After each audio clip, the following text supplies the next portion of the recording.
Hello viewers, this is Marianne from Revealing Light, Tarot, Astrology and Spirituality. I'm here to do a little bit of an introduction to this video, this travel tarot on the road video that I did for you.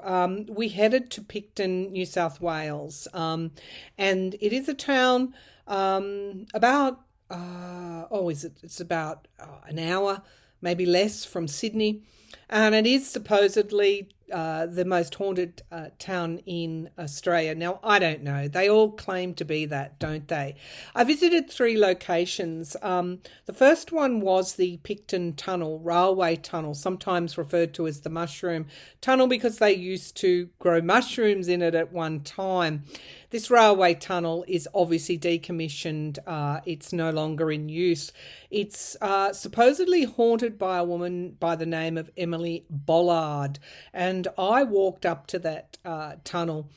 I did pick her up in a mediumship session, but I also got the feeling of some pretty dark stuff in that tunnel. I think that people go there, they take Ouija boards, they maybe provoke spirits or energies, and I didn't really like the feel of that tunnel. So that was our first destination, and I hope you enjoy looking at that. If you look at the entrance to the tunnel, and you can see, you'll see orbs. It really beginning from my right-hand side of the tunnel, and they do appear when I mention Emily's name. They also appear when I refer to other spirits in the tunnel. So look carefully while I'm doing that mediumship reading there at those orbs. From there, we went to the St Mark's Cemetery in Picton. Back in 2010, there was a tourist snapped a photo of the graveyard, and there were 2 ghost children. I've included a copy of that picture there so you can have a look. Supposedly, the children were believed to be Blanche Moon and David Shaw. I didn't get any ghostly negative vibes from that cemetery, and I don't know whether it's me in cemeteries, but I feel they're very peaceful places. So there is St Mark's Cemetery visit there for you to look at. Our final destination in our Picton travels was the Stone Quarry Viaduct. Now, over the years, many people have drowned in the Picton Creek, which actually floods in torrential rain, and locals have heard unusual sounds of people swimming and splashing in the creek, and there's been no one there. The viaduct is a heritage listed site, and the sandstone structure was built between 1863 and 1867. So Picton is like a very, very historic town, and people actually do go there for these haunted locations. I do a tarot reading down at the Viaduct. I feel that the natural energy of the place is very good, and I feel that overrides anything else. I picked up a lot of residual energy around that being like a community hub back in the day, people coming down to get water, just a really nice community feel. So not every location is going to be negative that's supposedly haunted, and it is in a way in the eye of the beholder. So the worst location, of course, was the railway tunnel. I really wanted to leave there. My husband accompanied me, but he'd gone off in bush. It was a very kind of isolated setting, very muddy, and a lot of water in that tunnel at the time. Just didn't like the vibes. So anyway, I hope you enjoy the short travelogue / tarot on the road. From Picton, we then go down to Wollongong, which was a really interesting experience by the ocean, and to a supposedly haunted lighthouse. And that's another story. I'll talk about that later. But enjoy the film. Thank you.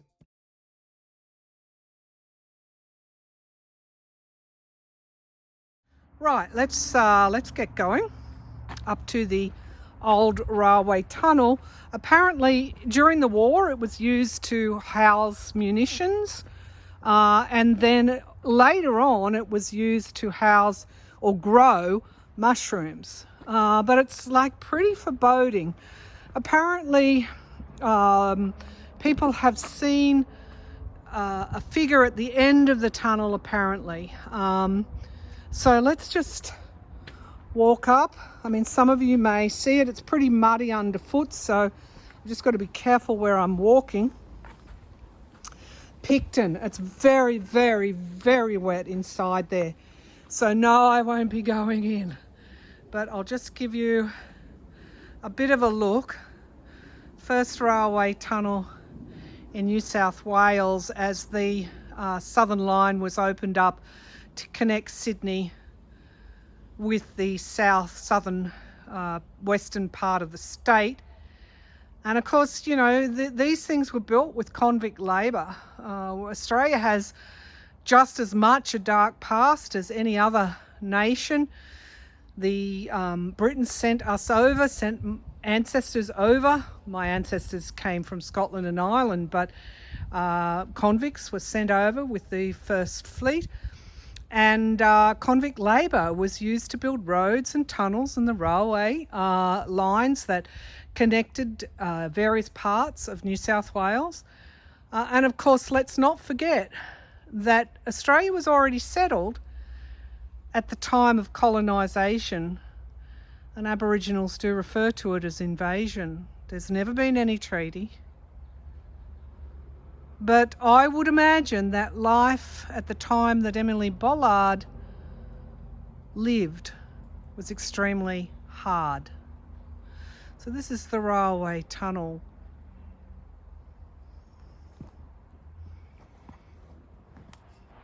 Okay, I've just introduced myself. I've let Emily know, or anyone else here, that we mean no harm and that we're just here to document history, and we come in peace and we wish peace.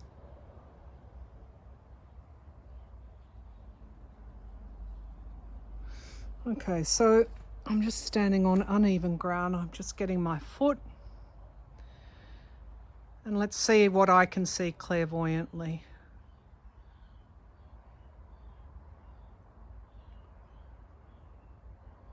Okay, I'm perceiving someone at the end of the tunnel. Wouldn't surprise me around midway as well.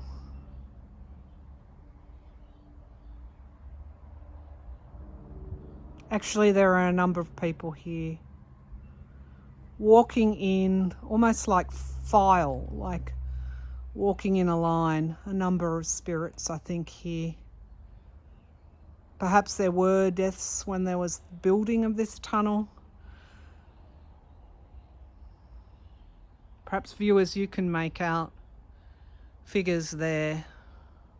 You can see this kind of bluish glow from the dark there. It's interesting. Okay, so this is the place of communication, I think. This is a place where I think people would communicate, the dead would communicate with the living. Whether the fact she was hit by the train was an act of perhaps her life was hard, perhaps she even took her own life, I don't know. She's just letting me know that her life in this lifetime was quite difficult. And it's not that she meant anything, it's just that sometimes I guess when life is that hard, you care a little bit less. So perhaps she wasn't as careful as what she would have been. There is some conjecture around why she even was walking at that time. She lived in Picton, she knew the railway timetables. So perhaps just less careful. No, I don't think she meant to take her own life at all. That's what she's letting me know. Emily Bollard. So I'm seeing a woman with dark wavy hair. Not well-to-do, not dressed in finery. perhaps her day dress, not her working dress, but a dress that was very practical.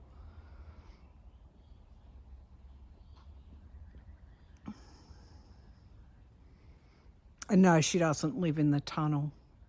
Often Spirit will give us what we are seeking, and if people come up here looking for things, then they will find them. This is a place, I think, of communication. There is all sorts of history and energy in these huge, huge stones that were built, I think, on the back of convict labour. That's the Mushroom Tunnel. So I'm sort of like your haunted tour guide here today.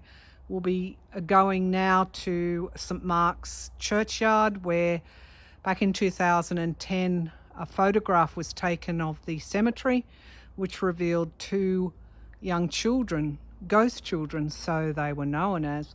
That photo went all round Australia in the newspapers. Some said it was fake, others said no. Can you make out anything in the tunnel? I'll leave you to decide.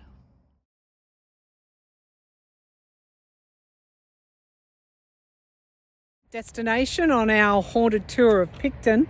Let me just tell you about this St Mark's Cemetery. At night, there's been many reportings of hauntings. You can see that just behind me. And many have reported seeing an 11-year-old girl by the name of Blanche Moon, who died in 1886 and supposedly haunts this yard. Her father was thought to have been a timber worker who may have helped make the railway sleepers she fell off from while playing, which led to her death. I always find cemeteries particularly quiet and peaceful places. I think that, I don't know, they just are very, very peaceful. I guess if we come across the grave of Blanche Moon,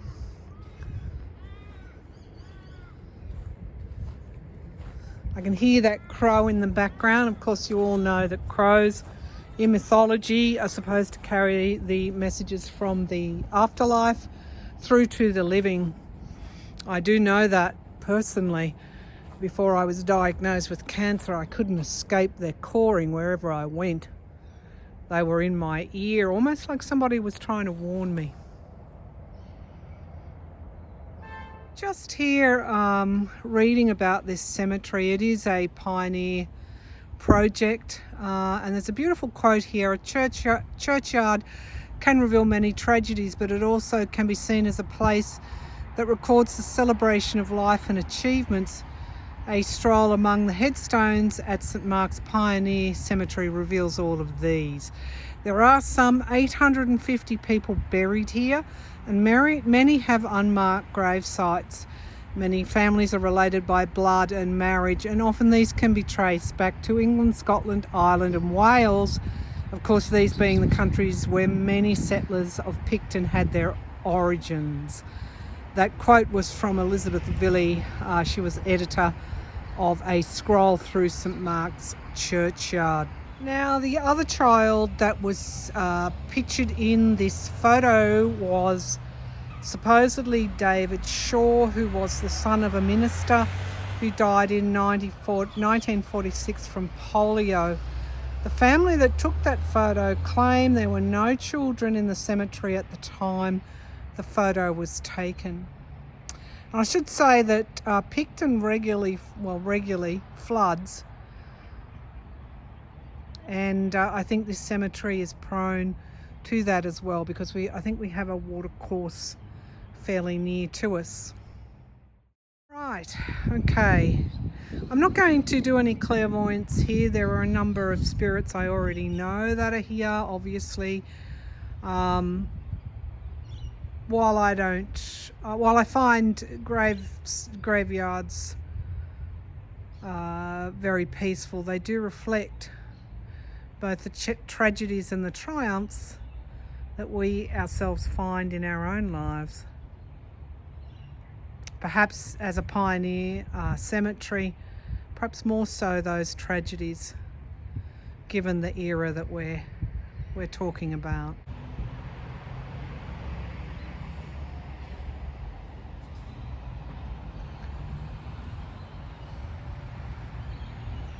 Okay, we're now looking, I think it is Picton Creek, and without not wanting to fall over the banks, this becomes a raging torrent in flood times.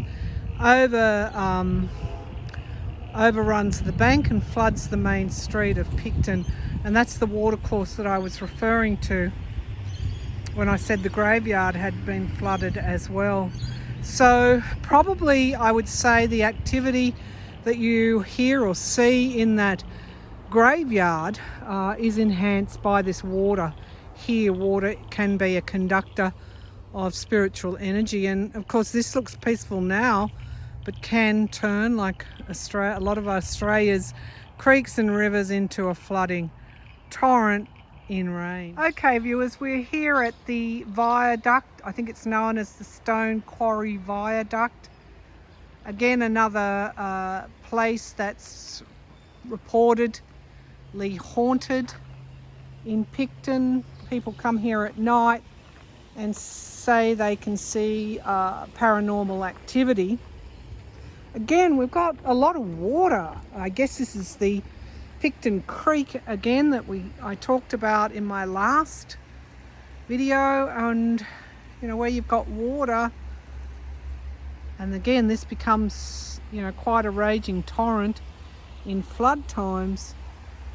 You can have that activity, paranormal, elemental, spiritual activity. So let's take a little bit of a walk down to the water and see if we can pick anything. Okay, so we're going down. Oh look, it's a good pathway going fairly well downhill to the water, and I think if I've got time I might pull a few cards and see what we can pick up down here. I would be expecting more nature type spirits down here.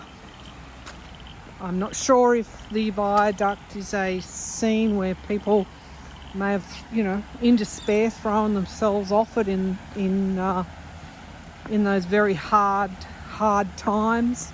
Perhaps workers building that viaduct met with accidents.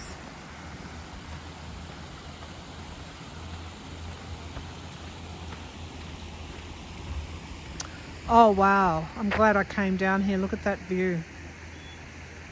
Oh, what a beautiful view. So even if there is some disruption, I'm just going to put it like that, disruption down here, there's also this idea that this creek is flowing, and everything of course flows and moves on. Hi everyone, this is Marianne. I'm down here at the Viaduct. You should be able to hear the water flowing in the background. It's an incredibly peaceful atmosphere. And of course some that come here say they hear screams. That's not what I'm hearing or feeling, because nature has a way of healing no matter what the scar. All right, let's pull on the Rider-Waite Tarot and see what message, particularly from the nature spirits here, that is needed. I'm just looking at the moss on these old stones. Probably been here for a century or more. People may have come down here to get water from this watercourse. In fact, I'm pretty sure they did. Perhaps this could have even been the centre or the heart of community living here in Picton back 100 years ago. What messages do we need to know? Yeah, you know, I'm really hearing the bird life here in the background, and I'm reminded of what we put our attention on is what we notice. Show me what messages are here for my viewers at this time. I've got the Queen of Swords, okay? So the Queen of Swords, she's the investigator. And she's also the logic, the person with the logic, the person with the plan. She's unwaverable, really. She can't be knocked off that throne because she's so strong. We have here the Hierophant. Of course, why am I surprised? Not surprised to see the Hierophant, which of course is the most spiritual card in the deck. We have the community here. I'm reminded that as much and all as there would have been hard times in this Picton community in days gone by, there was also that spirit of families. I'm getting a really strong pull to the families that lived here 100 years ago, and I'm reminded that their family life was just as rich as our own family lives, even though almost like the scenery changes, or the scenes on the set changes, the same conditions prevail. I feel that for many in this community, money may have been pretty tight, and I'm picking up that with Emily Bollard in the tunnel there, that it was not financially as a first kind of settlement here after Sydney, that this was quite, that there were life and death decisions made. So there's the difference there. I guess we know those decisions to be made in the hospitals by our doctors, but in the community they took that responsibility on themselves. And the King of Pentacles, business people, the entrepreneurial ship that opened up the state here in the past, and riches, I'm reminded, came quickly. Fortune really did favour the brave. We've got the Ace of Pentacles. These two cards have been coming up a lot lately. This earthly new start, putting your faith in that which, putting your faith in family.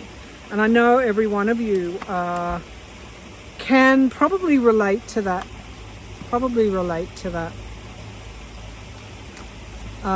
Even if you are estranged from your family, there is generally one member, two members, your mother, your father, your cousins, your aunties, and putting your faith in that.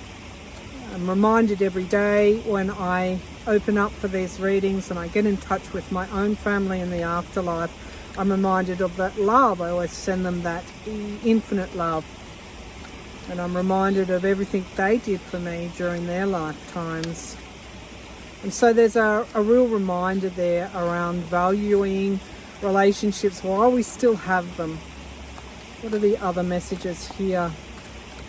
And of course that's the similarity between our timeline and their timeline, is the value of family. Now we've got here retreat. So I am picking up that there were spirits here who were, people in this lifetime, going back in this era of horse and dray, that it was an early death. In fact, when I walked through that cemetery,